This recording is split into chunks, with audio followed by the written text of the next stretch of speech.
To introduce myself, my name is Michelle Dutoy, and I'm the CDKN Director of Africa and Regional Engagement. And together with my CDKN colleagues, we're holding this webinar to guide you and support you through the process of submitting your concept notes for this Knowledge to Climate Resilient Action grants. So as I said previously, we will be having a question and answer session at the end. So you will be able to raise your electronic hand and for us to answer your questions. However, if you do have questions now while we're busy going through the session, please do put it in the Q&A box. You'll see that you should have a Q&A where you normally find the chat box. You'll find a chat box, but you'll also find a Q&A box. Please put all your questions in there and we'll endeavor to answer them during the session. And those that we can't answer, we'll answer at the end. Okay, I also want to let you know that this session is being recorded and we will have the French version when our interpreter joins us, and the English version. We'll put that on our website, so you'll be able to refer back to it. And I also want to let you know that we are live streaming this session on YouTube because we had such a wonderful response. So not everyone will be able to join. We'll reach maximum capacity soon. So if you've got colleagues that aren't able to join the session, please do point them to the YouTube link, and Zizipo is going to be putting that in the chat box now. So you can see the YouTube link if any of your colleagues are having problems. So now I'm just going to quickly I just want to ask my colleague, Guy, have we managed to have... Not yet. Not yet. Okay. So I'm very, very sorry to all our speakers that are our participants that are more comfortable in French. Hopefully the French slide is helping guiding you, but I'm very apologetic. I'm very sorry about that.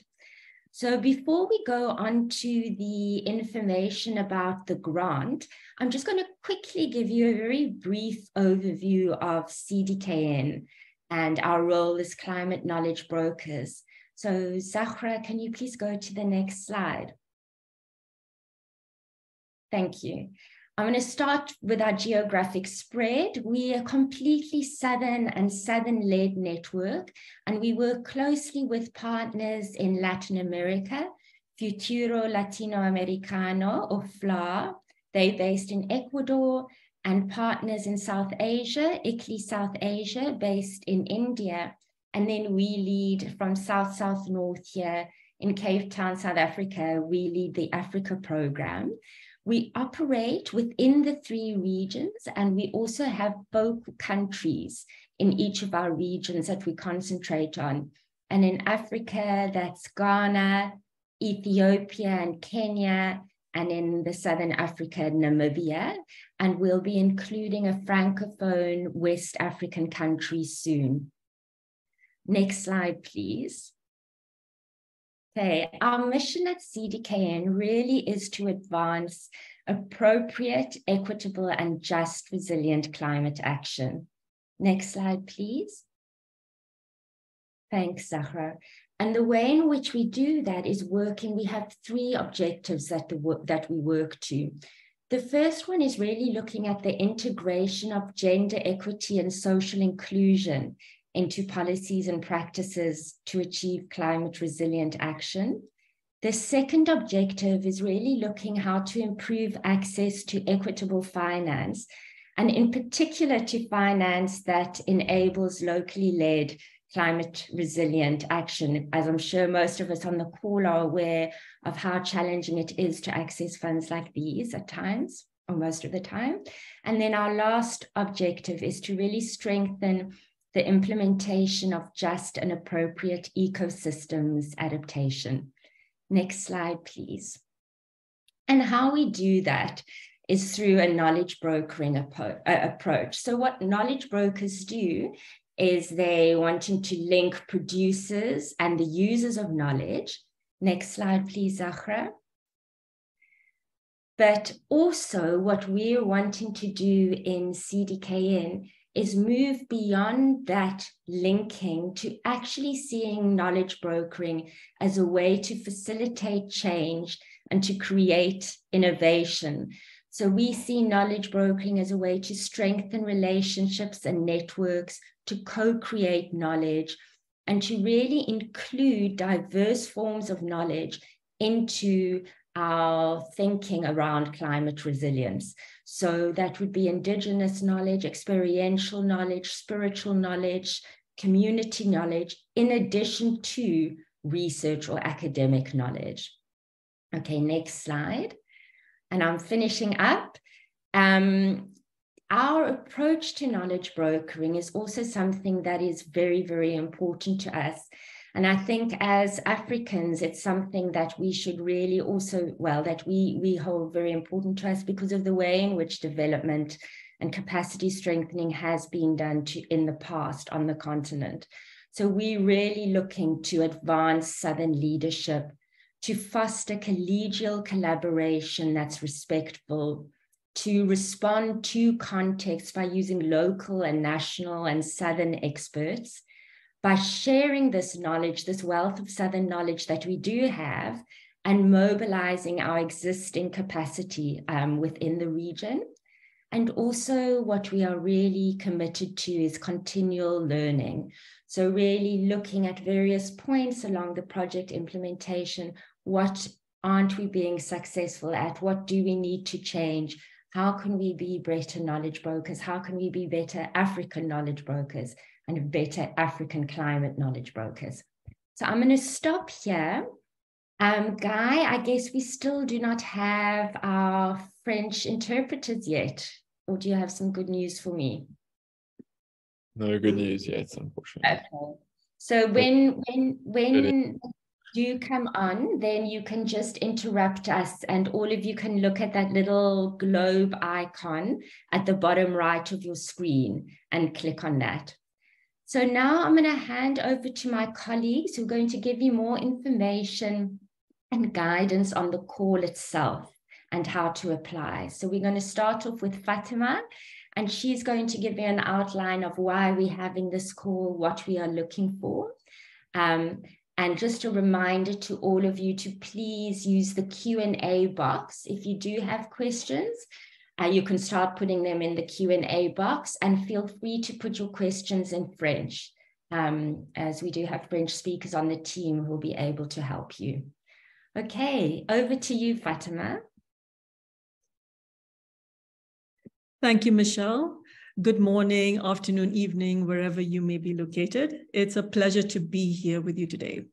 So first, let me introduce myself. My name is Fatima Rajbali, and I'm the CDKN Africa Manager for East and Southern Africa.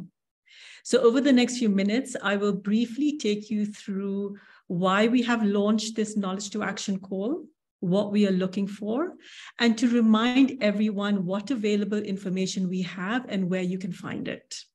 So firstly, why have we launched this Knowledge to Action call?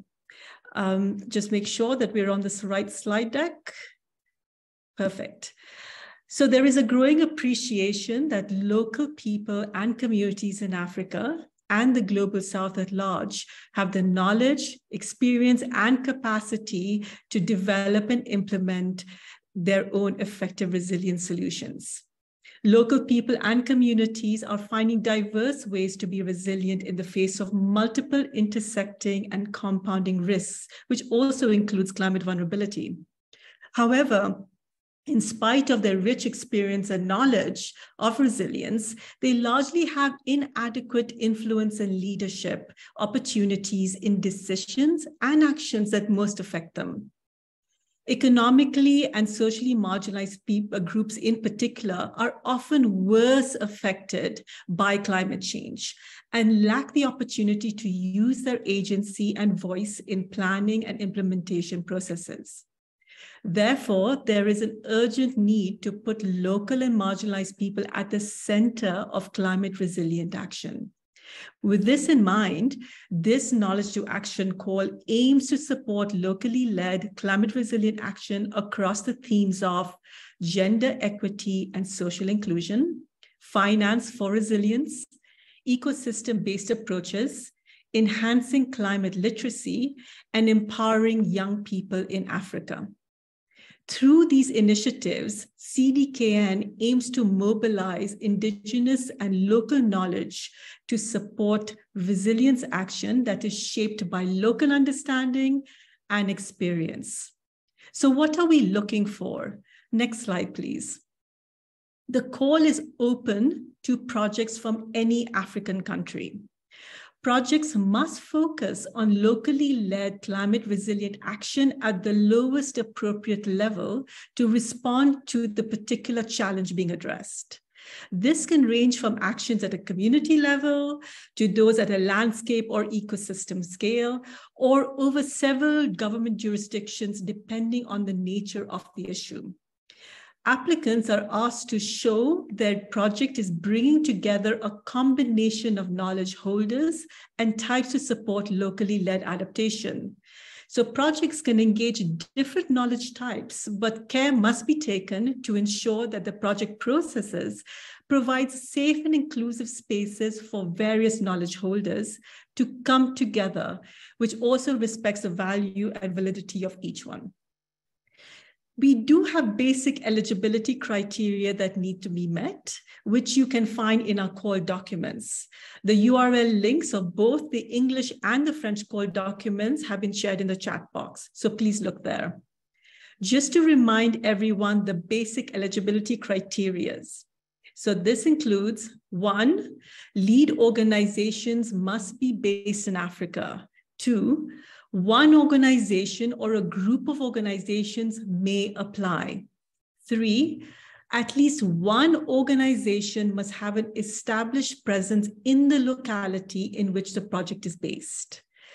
4, successful applicants will need to have at least one person within the team with reasonable English or French language skills who can communicate with the CDKN team throughout the project. 5, all projects should be locally led, and the concept note should clearly substantiate why this is the case. 6, projects must align with at least one of the CDKN themes that I outlined earlier. However, every project must incorporate a substantial gender and social inclusion element, irrespective of the principal focus. 7, projects must agree to comply with safeguarding and ethics principles. So concept notes that meet these basic eligibility criteria will be considered for review. In my final slide, next slide, please. I want to remind everyone that we have a dedicated glossary of key terms, which can be found in the concept call documents. So again, they will be available in both French and English. In addition, we have a frequently answered questions section on the CDKN website. The French and English links have been posted in the chat as well, so please look there. And please note that the facts will be updated throughout the application process as needed. So I'll stop there. Thank you very much for your attention, and back to you, Michelle. Thank you very much, Fatima. I'm now going to hand over to our colleague Joseph, and Joseph is going to take us over the review process, and then we'll hand over to Guy, who will take us through the application process. Joseph? Yes, thank you, Michelle. But before I start with the evaluation criteria, I would inform my colleague francophone that we have to go with English for now, in case you have some questions, because the interpreter might have some problem here to join us.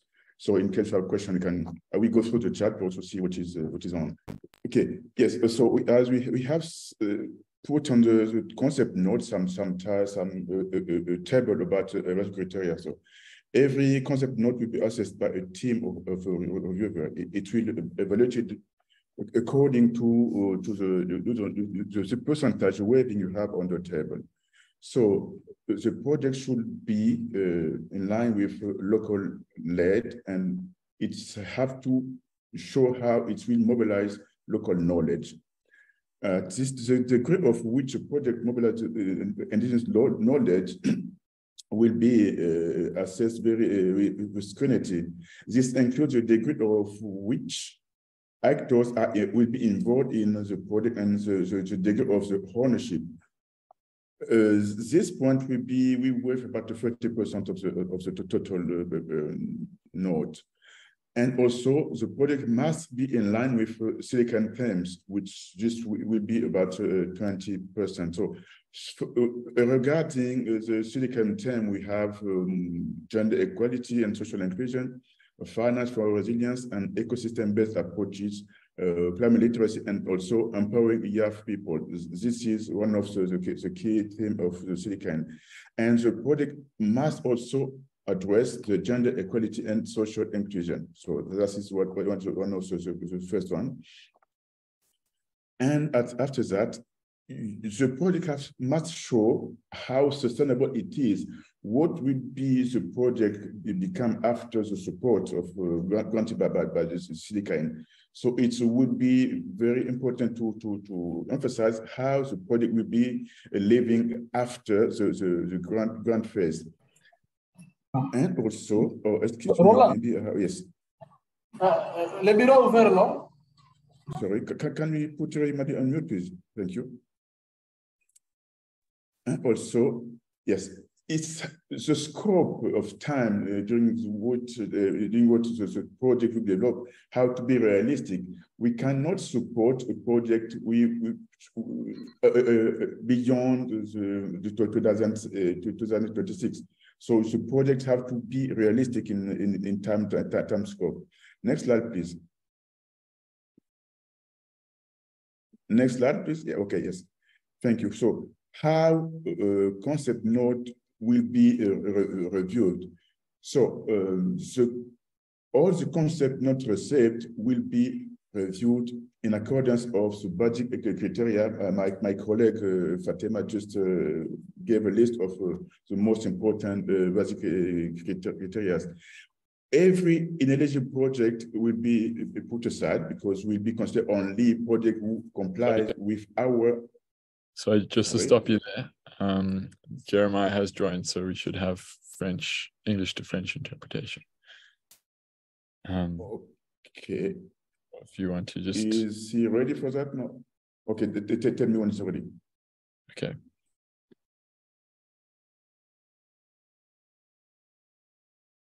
I think we can continue because we have a slide in French here. Yes. Thank you, everybody. You're welcome.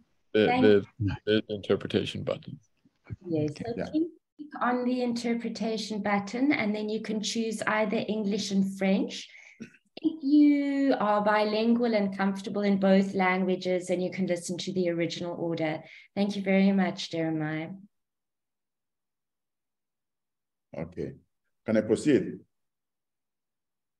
Okay, thank you. So yes, we have been talking about the review process. So only project who will fulfill the basic eligibility criteria will be taken in account. So those who are not complying with the criteria will be put aside and will select only, will keep on the short list the project being in compliance with that. As we'll be receiving application in English, in French, each category will be assessed by specific group. For example, applications in English will be assessed by Anglophone expert, and those in French will be assessed with Francophone French. So after the first phase of selection, which we later to have a short list of concept notes, panel discussion will take all these projects. So we will assess which one will be more relevant for what we are expecting for. And we might have about, we will return about 20 projects at this stage. And after the panel discussion, we will be able to keep 10 projects, which is the most relevant one. And as our final result will consist in supporting 5 projects. So after the discussion with the panelists and the panel of reviewers, we will be at the end of the day have 4 or 5 projects remaining. That will be to consider. So after the final selection stage is done, will be okay. I will tell you about next slide, please, about timeline. So in which timeline are we no, before this one. The previous one, please. Okay, yes, thank you.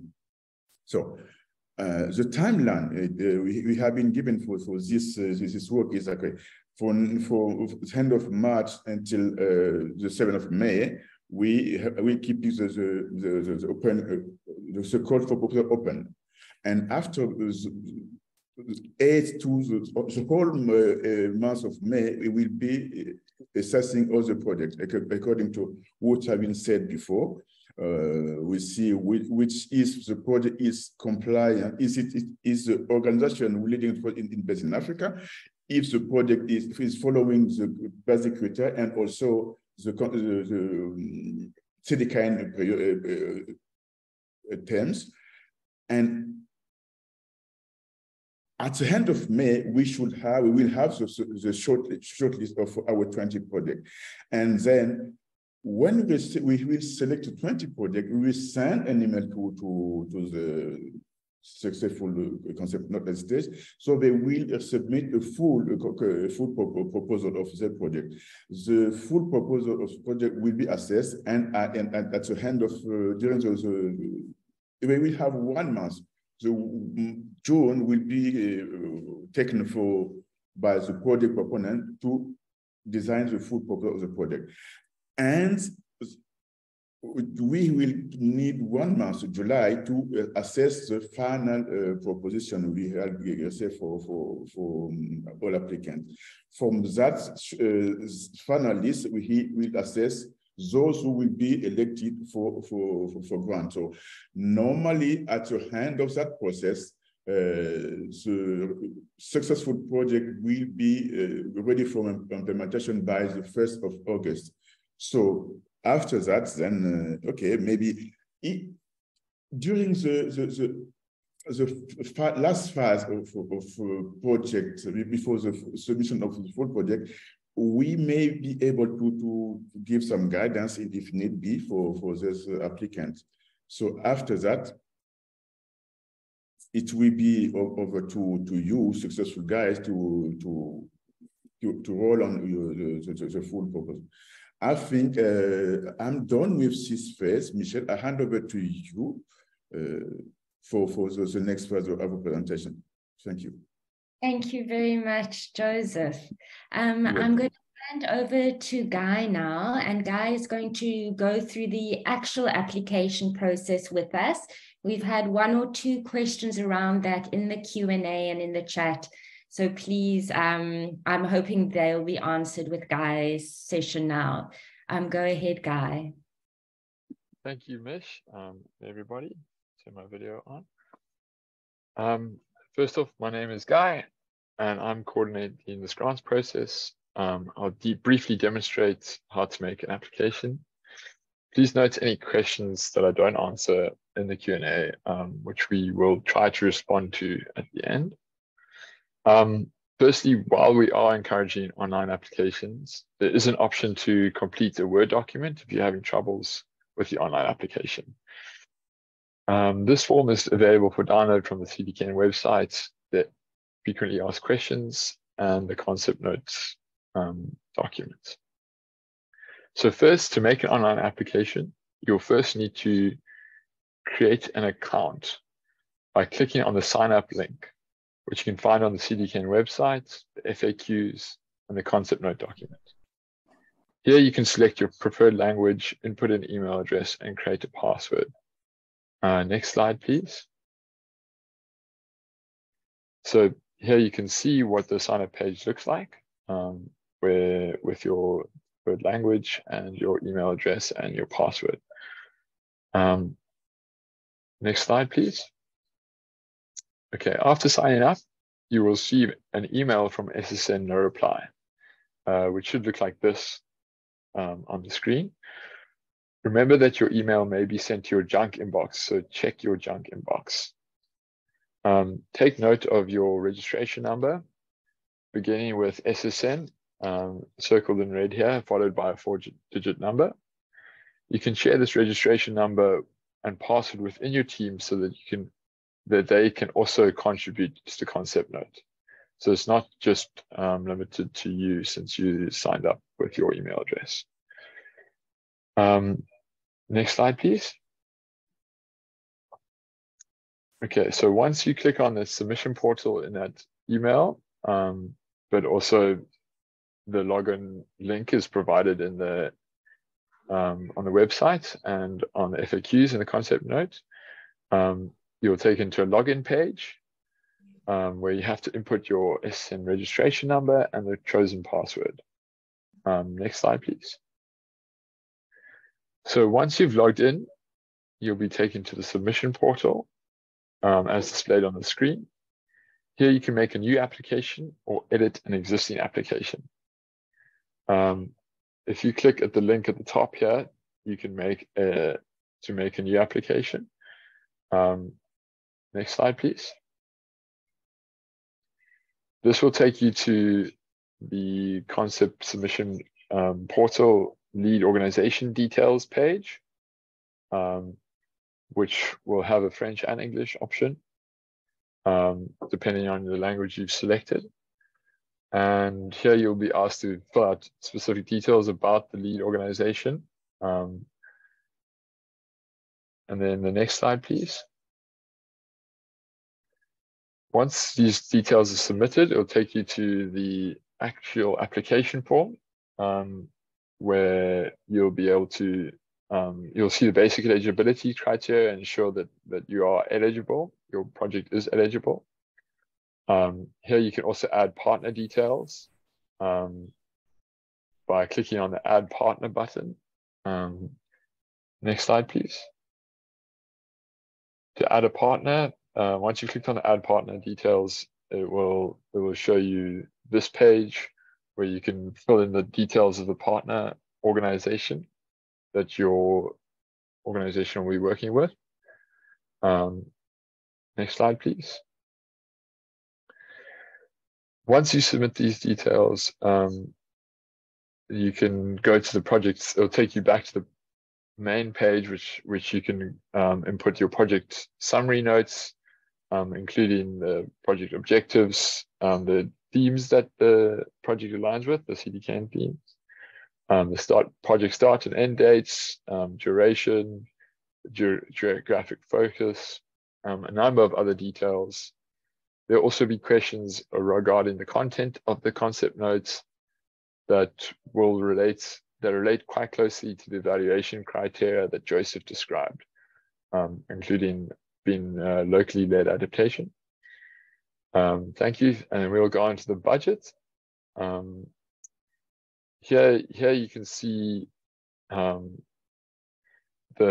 budgets, and you must just include fees, the fees for the different organizations and other event costs and other project activity delivery costs.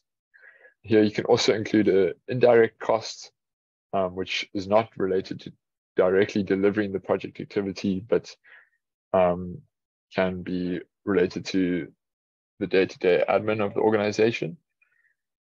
Please note that the total project budget must be less than 150,000, and the indirect costs must be less than 13%, as in this sort of dummy data that I provided. Next slide, please. Then this is quite important. The declaration. Here, anybody who contributed to the submission will need to be added, so we can see which people and which organizations contributed to the submission. And then after that, the project lead will need to declare that the above information is accurate to the best of their knowledge by clicking on the checkbox. and include their name and the date. And then once they've clicked the checkbox, the form will highlight a whole lot of fields that maybe are incomplete. So once you have completed all these forms, all these fields, you can go back to the section and then click final under final submission. And then a timestamp will come up with the time and the date that the submission was finalized. And then you must go back one, please. And then once you've finished that, you will save the submission and download the PDF version. Once you've downloaded the PDF version, please do send that to grants@cdkn.org. This is just to let us know that you finalized your submission. But please note, the PDF document might cut off some of the details of your concept notes, but that's fine because we won't assess the PDF document. We will assess the online version. And that's it. I'm finished. I'll hand it back to you, Mish. Thank you. Thanks very much. And thank you, everyone, all our speakers, for keeping to time, because we now have a full 30 minutes for questions. So what I'm going to ask your participants to do is to please put up your electronic hand if you do want to pose a question. There's a lot of you in the room, so we might not get the order of answering right, but we'll try our best to do so. And we also ask that you keep your question as succinct as possible. Also, please do feel free to pose your question in French or in English. And while people get warmed up and are thinking about their question, I'm just going to hand over to Guy and Joseph to discuss some of the questions that have been coming up in the Q&A. And one that seems to have been coming up quite often, Guy, maybe you can talk to it, is around the IDRC high-risk countries. Over to you, Guy. Okay, thanks, Mish. So IDRC has made a list of potential high-risk countries, but we are open to applications from all countries. We're not excluding any of these countries. And for now, we're happy to accept an application from projects based in these countries. So I hope that clears up that question. I know there might be some extra requirements that are required from IDRC, but IDRC is also very open and understands the need to be working across all countries. Guy, before I ask you to answer another question, I just wanted to see, Joseph, were there any questions that were asked in French that you think might be relevant to bring up before I go to people that's hands are up? I'm just going through, I didn't see any question in French except from people asking if they can get the presentation. I think we will share it to everybody. So for now, I'm still going through the chat box. In case I have a question in French, I will let you know. Okay. So I'm going to now, and I'm very sorry, I have lost the order of those of you that have put your hands up. I'm going to first go through the People Together organization. Have you got a question? If you please just unmute yourself. Good day, everyone. I just want to find out when do we start applying the form, because when I was trying to fill in, I was not going through. Can we start filling in already? Yes, you can start filling in already. Guy, do you know why it might not have been going through? I don't know. I thought maybe since yesterday it was before the webinar meeting, maybe that I thought maybe that was the reason. But then I can't tell you any other reason why it wasn't allowing to fill in. I was not going through. Start filling in already. Yes, you can start filling in already. Guy, do you know why it might not have been going through? I don't know. I thought maybe since yesterday it was before the webinar meeting, maybe that I thought maybe that was the reason. But then sorry, but I don't know to the interpretation. Going to, just for the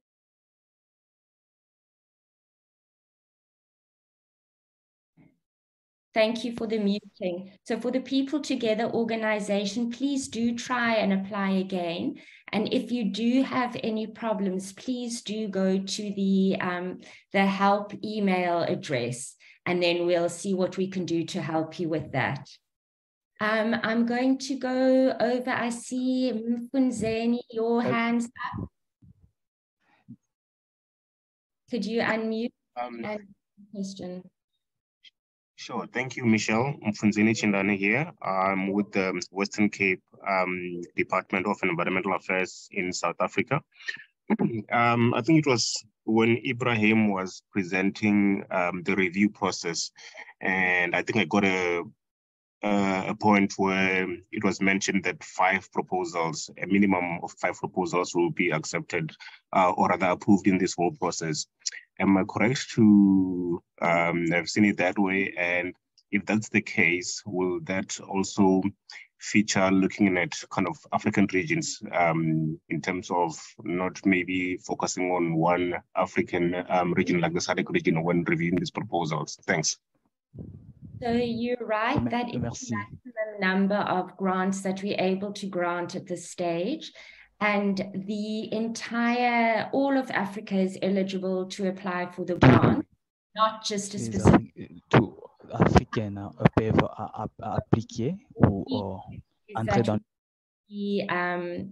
We will be looking at geographic spread. So we will try and make sure that we distribute it. So for instance, not have all our projects from one country or from one region. We want to have as broad a spread as possible, but all countries are eligible. Thanks, Mfunzeni. Thank you. There is a question I see from Mohammed. Mohammed, if you can please unmute.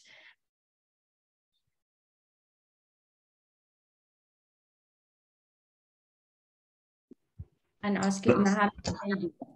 Hello, good. It looks like Mohammed isn't Yusuf Hussein, could you please ask your question? Yeah, thank you very much. My name is Yusuf Hussein. I'm from GAD Global, Global Initiative for Resilience and Development. We are based in Kenya and then also Somalia. We are more national organization, both countries. So my question is, GAD, since it's working 2 countries, can we develop one concept note for the 2 countries? One concept note, and since we are also African woman-led organization, so what is the high probability? Then second, GAD is also a partnership with the Green Action, who is based in UK, who support us in technical in terms of climate change and other skills. So can we also develop one concept net together, since we are in Africa and then the Green Action is in UK? So those are my 2 questions. Thank you very much. Thanks so much for your questions, Yusuf. I think this has come up a lot, so it was very useful for you to ask them. So you can definitely collaborate with organizations that are not in Africa. However, the lead organization needs to be in Africa. And there does need to be one organization within your team that has very close links or experience or has worked very closely with the communities that you're going to be working with. If I understood your first part of your question correctly, you were saying, can one project or one concept note cover 2 countries? And yes, it can. So we can have cross-boundary projects, and you could put that through in one concept note if it is part of one project. So thanks, Yusuf.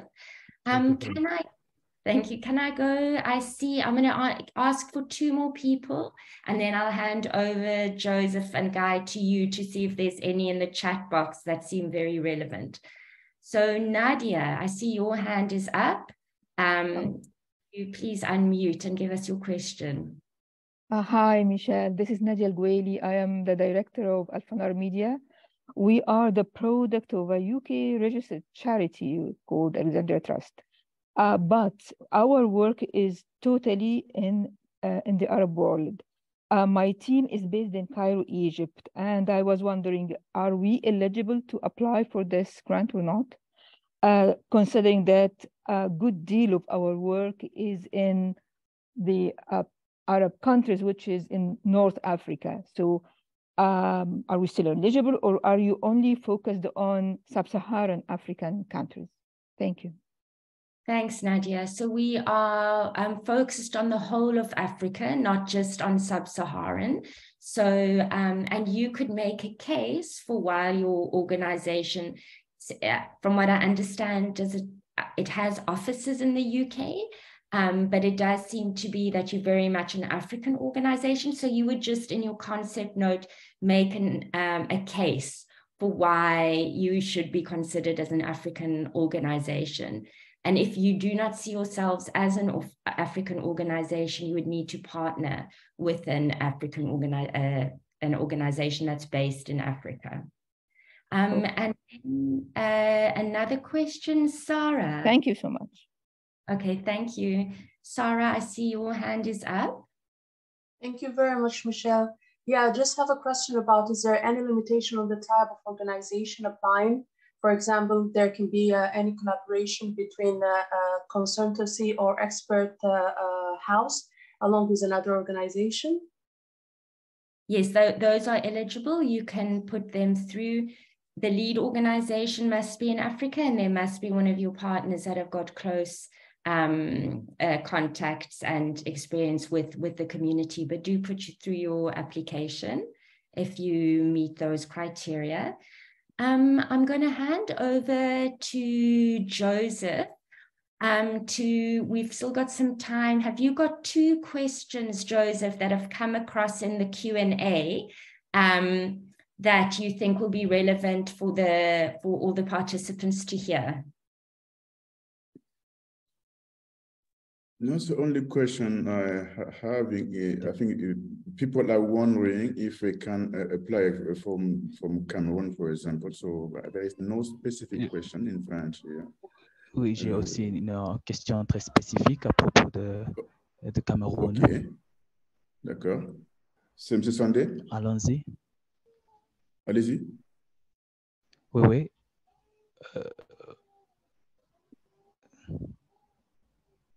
Oui, la question, c'est comment c'est vous? And Joseph, are there any other questions that you think would be relevant that have come in the Q&A box that you think would be relevant for the rest of the team to hear? No, maybe. There is one question, but it's in English, but it's came many times. It's the length of the concept note.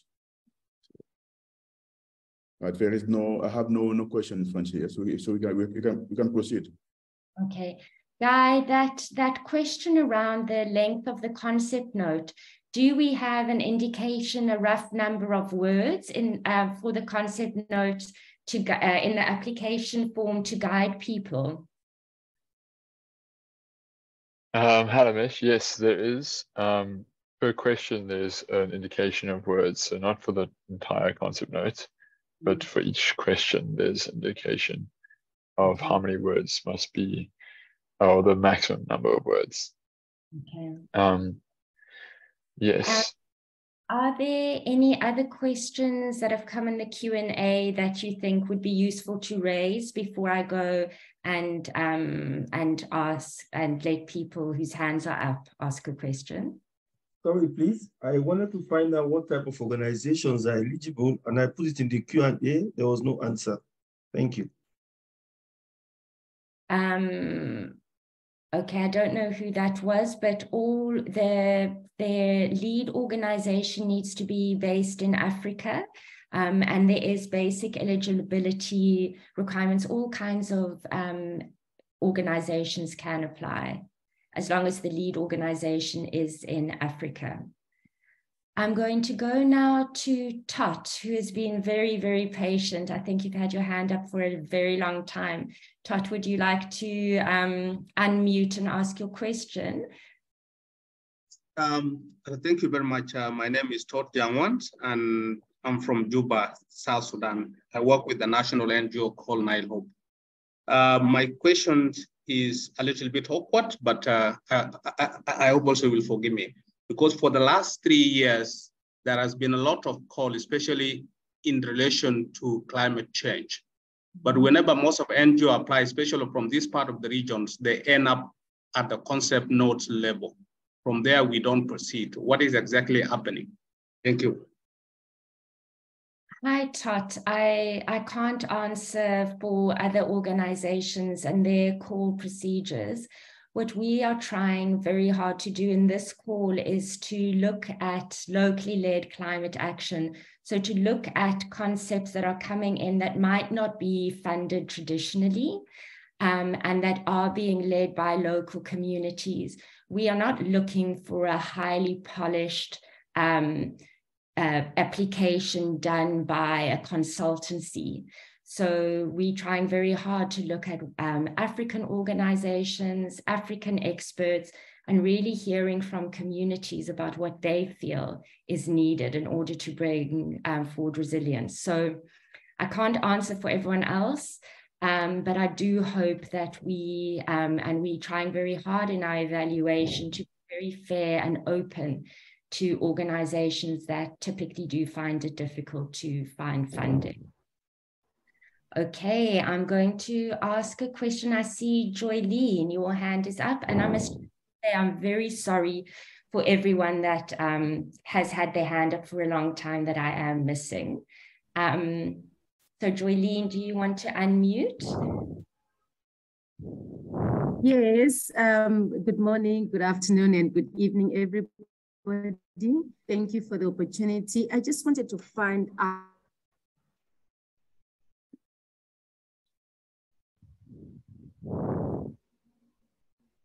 I've lost Joylene. Is anyone else from the CDKN team? Yes, we can hear her. Okay. Guy, could you answer Joylene's question then? Because I'm not hearing her. I didn't actually hear a question either. Oh, okay. Joylene, I don't know what's happening. I think because you are unmuted, I'll come back to you in a while and see if we can hear from you. I've got a question from Margaret Arikundira. Could you please unmute? Sorry, Margaret, for not saying well. Yes, thank you so much. Good afternoon, team. I'm called Margaret Arikundira from Global Water Partnership, Eastern Africa. I seek clarification on the eligibility because our organization has headquarters and is legally registered in Stockholm, but has a regional arm which is not registered in the region. How possible is that we can participate effectively in this opportunity? Thank you. Hi, Margaret. In the concept note, there will be space for you to make a case for why your organization or your regional arm is African and African-led. And then we can consider it.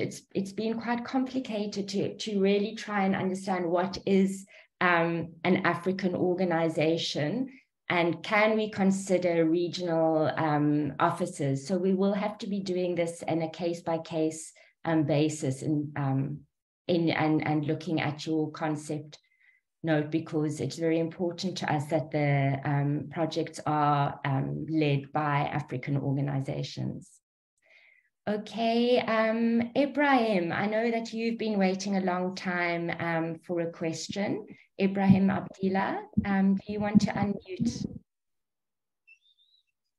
Hello, everyone. Thank you very much, Michelle.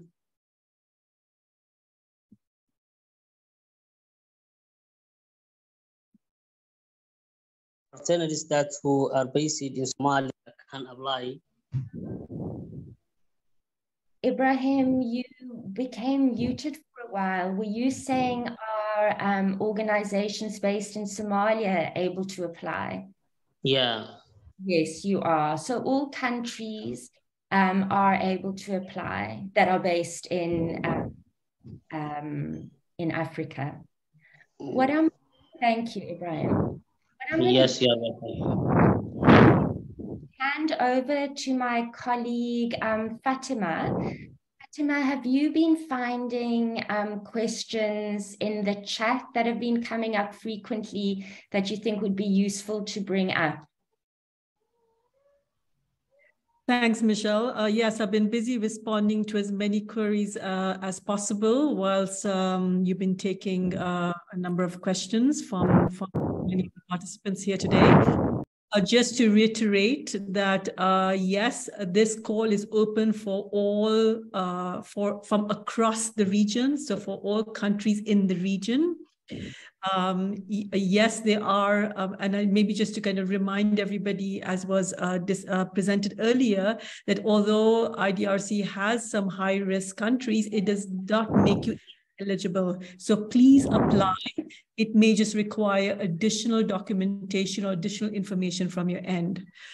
In addition, we've had a number of questions with regards to where people will be able to find both the presentations and the webinar. Please note, the presentations will be uploaded under the facts section, both in English and French after the webinar. So later today, both of these, both the French and the English presentations will be available there. And also for you to know that this webinar has been recorded, so we can also add a link to the recording, but probably a lot more easier for you to know. And if I can get my colleagues to add this in the chat function, this is being currently live streamed on YouTube. That means that this recording will be available on YouTube even after we finish the webinar. Please go back to that webinar on YouTube, and you can listen in, watch it again if you missed bits of the webinar or joined a little bit later or had connection issues. This is an open public good, and you should be able to access it at any point in time. I think those were some of the big key questions that have been asked multiple times, and I'm happy to come back should there be any additional ones that haven't been responded to so far. Thank you very much, Fatima. I want to just also ask Guy, have you found any questions in the Q&A that have been coming up frequently that you think would be useful to answer publicly now before I go and ask people who've got their hands up to pose them? Thanks, Miss. I think there was one quite interesting question just about how to demonstrate project impact and outcomes, and also one on what is local knowledge. And I think, yes, I think the main point for demonstrating impact is just to look at the evaluation criteria and see what it asks for there, because it does mention things about like being accountable, that the project must be accountable to the local people. I wonder if you could, Mish, if you could elaborate a little bit more what we think of as local knowledge. I think that is quite a complicated question to be answering. We could be talking for quite a while now. I think we'll put an answer in the FAQ link Okay. to do That one. I see Taunga Mkandawira, you've had your hand up as well for a while. Would you like to unmute and pose your question? Hello. Yeah, my name is Tonga Kandari from Kadzia Life Youth Organization. Well, I've noted that the code does not have reporting requirements. So I wanted to ask, what are the reporting requirements for this core? So we haven't finalized, thank you for your question, Tonga. We haven't finalized the reporting requirements as of yet. That will be this concept round and go through to the proposal phase. We'll have more information. What we are wanting to do, however, is keep the reporting requirements light, so that you can actually spend as much time as possible doing the work and not writing long, onerous reports. And also, we're very open to look at different formats of reports to make it more work better with your project or the environment in which you're working. Okay, thank you very much for that. There's a question from Dr. John Makoka. Hello. Hello. Yeah, yes, my name is John Makoha from Kibabi University, Kenya. You have given the number of words that one should be able to use in almost all of your sections. But now my question was, are the number of words inclusive of the spaces or without spaces? Because that is key. Guy, I'm going to have to hand over to you for that one. I think it would be without spaces, but Guy, can you confirm? If not, we'll put it in our FAQs, or we'll put it in the concept note in the instructions. Yes, I think it's something to confirm, but what we had planned for was without spaces. Okay, so without spaces, thanks. Before I go to another person with their hands up, Lisa, I know that you, Lisa McNamara, one of our colleagues, I know that you answering quite a lot of questions. Do you have something that's been coming up quite a lot that's different from what we've heard so far that you think would be useful to speak to?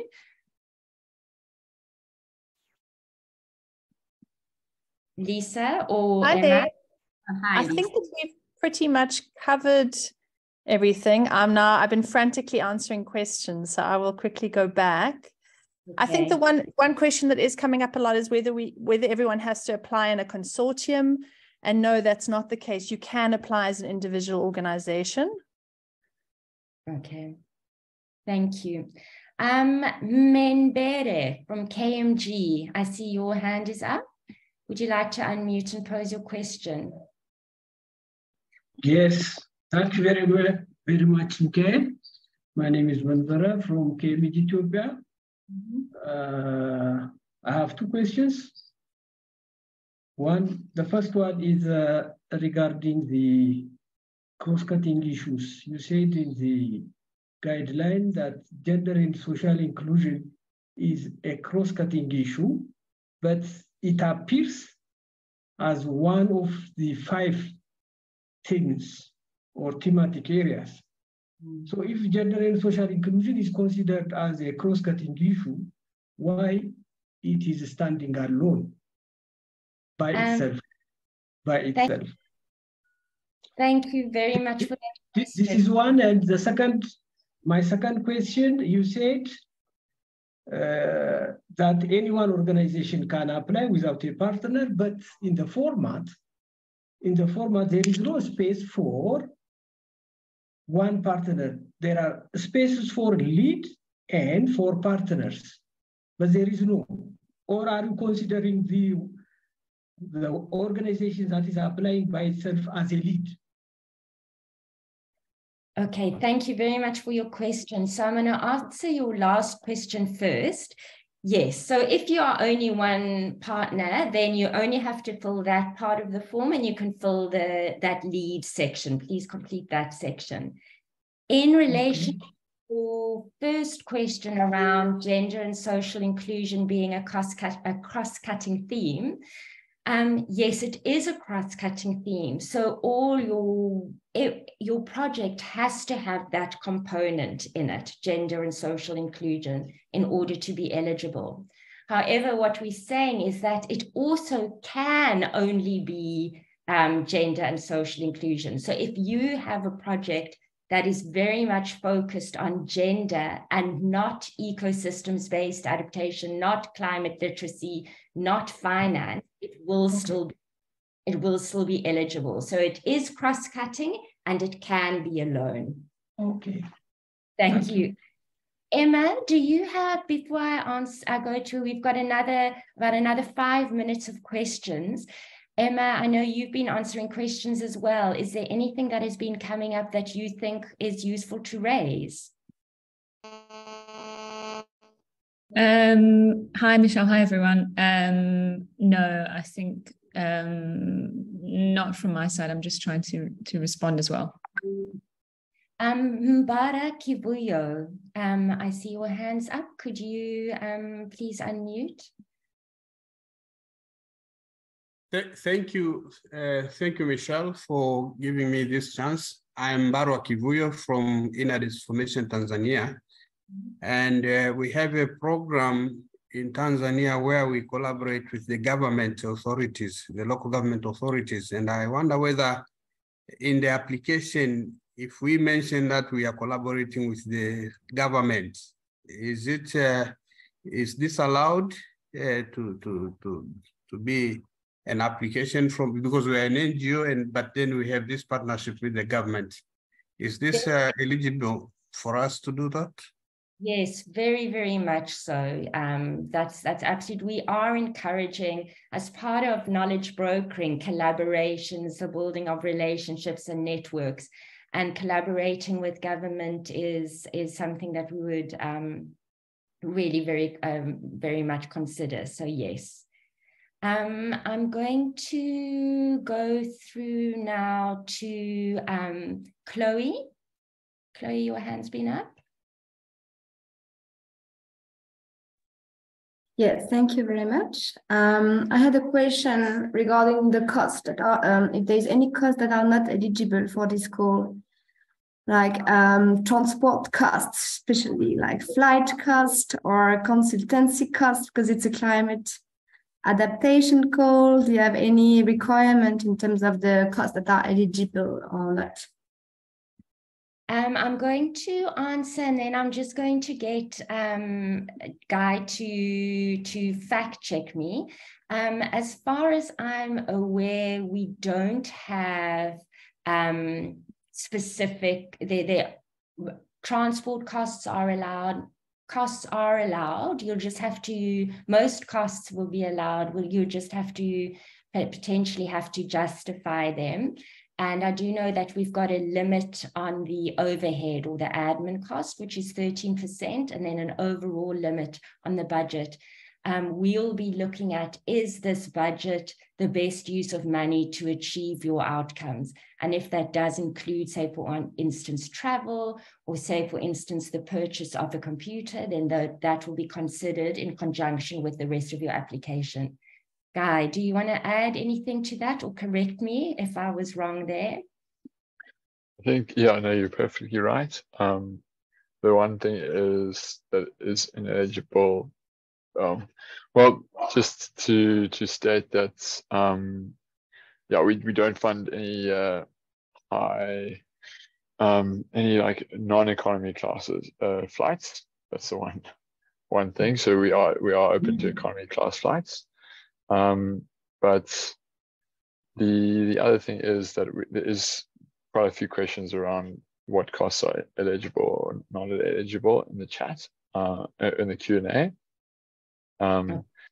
So just in terms of purchasing like major infrastructure, this will also be assessed on a case-by-case basis. But as Michelle said, if it needs to be justified in terms of the project delivery, but we generally don't fund major infrastructure equipment expenses as well. I think we have got chance for one more question, maybe two before we close. Kawembe Makasa, your hand is up. Would you like to unmute and pose your question? Thank you so much, Michelle, for giving me the opportunity. I think my question has been answered, and perhaps just a follow-up on the administration course and program course, since you are saying that 13% of the funds, I don't know if I got you correctly, it's 13, is it 13 or 30? It's my South African accent, I think, which is causing the trouble. 13, 13. 13%, okay. We have a terrible thing, South Africans often, but it sounds like 30. No, it's 13. Okay, no, thank you so much for that clarity. So does this 13% include allowances or salaries for program personnel? Your team fees would be separate to that. So this would be overhead costs, for instance, such as rental, office space rental, or maybe money for the your finance department.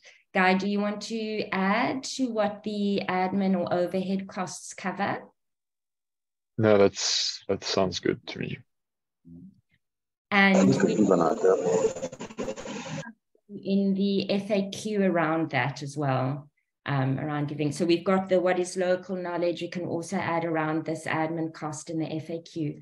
I'm going to ask, we've got time to squeeze in one last question. Elizabeth Mabakeng, would you like to ask your question? Yes, good morning. I'm from Namibia.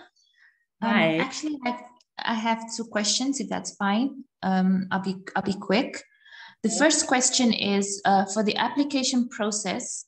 Are we allowed to apply online as well as download the form and send it via email? Yes, and so choose. I would suggest you choose one or the other. But yeah, whichever. We wanted to make sure that applicants that are having struggles with connecting to the internet can just do an email. And your next question? Concerning the eligible costs. It was mentioned that we justify certain costs. Is there a section within the budget where we can do that? Or will this be within the concept note? Guy, is there this could be, Guy, can you help me here with that, with answering that? Thank you. So in the project methodology, there's a question, there's a section around describing what your project activities are. So it would be valuable if that links to your to justifies your project expenses. In the budget itself, I think we wanted to see more details about what is being expensed and what the rates are, and what are the units. So the number of people, the number of events you plan to host, or things like that. But in the methodology question, I think that's an important section where you can justify how you planning to spend the money. Thank you very much, Guy, for helping me out there. We have 1 minute to go, so I'm going to close off now. Zizi, can I ask that you put the sign up link for the CDKN newsletter in the chat box? Please do sign up to our newsletter if you want to keep up to date with our activities, the work that we're doing, calls, etc. And I just want to thank all of you for your very, very active participation, for raising questions, for taking the time to be in this webinar. All those questions that we have responded to, we will add to the FAQs. And as Fatima has indicated, the recordings will be on our website, and that will be, you'd be able to access that through the FAQ link. So we are looking very, very forward to getting your concepts. This is very exciting. And I just want to say from the whole CDKN team, a big, big thank you for your interest and for your time. Goodbye, everyone. Goodbye. Bye. Bye. Bye. Bye. Bye-bye. Bye. Irini in Bye. Bye.